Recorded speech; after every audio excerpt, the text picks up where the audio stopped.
El siglo XIX español estuvo marcado, entre otros factores, por dos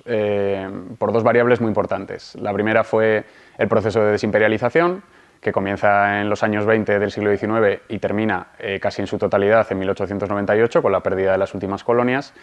Y el otro factor que determinó la historia política del siglo XIX español fue la importancia o la injerencia de los militares en la política del nuevo Estado liberal.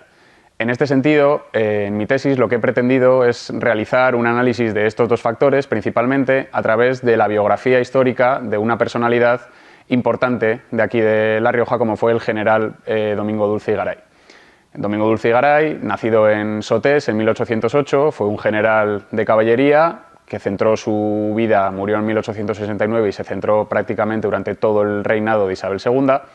Y, entre otras cosas, fue protagonista, participante y personalidad muy clave en ciertos momentos históricos claves del siglo XIX y del periodo concretamente de Isabel II. Entre ellos podemos contar el intento de rapto de Isabel II en 1841, intento de secuestro que Domingo Dulce consigue detener, la participación como protagonista y el que inicia la Revolución de 1854, el pronunciamiento de la Vicalvarada, la participación también como tesorero y como personalidad clave en la conspiración de 1868, la gloriosa, que termina con la expulsión de Isabel II de la península, y su capitanía general, que ocupó en dos ocasiones en la colonia de Cuba.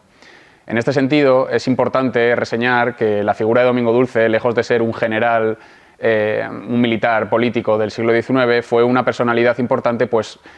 tuvo que enfrentarse a factores muy diferenciales dentro del gobierno cubano, como fueron la esclavitud, el cierre y el final y todos los conflictos relacionados con el final de la esclavitud en la provincia antillana, provincia porque era como se les llamaba entonces, y la guerra de 1868, la primera guerra hispano-cubana, que comenzó en 1868, a la que él se incorporó como capitán general en 1869.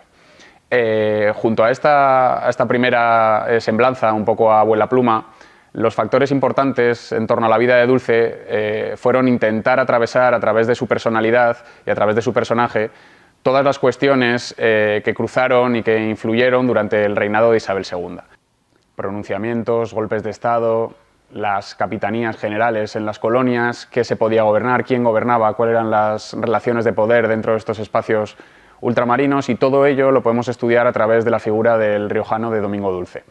Así, esta tesis la he podido realizar a través de la consulta de más de una veintena de archivos, entre España y Cuba principalmente, aunque también en otros países, y las conclusiones o algunas de las ideas que hemos podido constatar. La primera es la convivencia entre factores como el militarismo y el pretorianismo, el desarrollo de una capitanía general en Cuba que estuvo lejos de ser unos poderes omnímodos, como algunas ideas y algunos autores han querido defender, la importancia de los lobbies y de las presiones de los grupos de poder dentro tanto de la península como Cuba, y en general estos son algunos de los factores que se pueden leer en la biografía política de Domingo Dulce.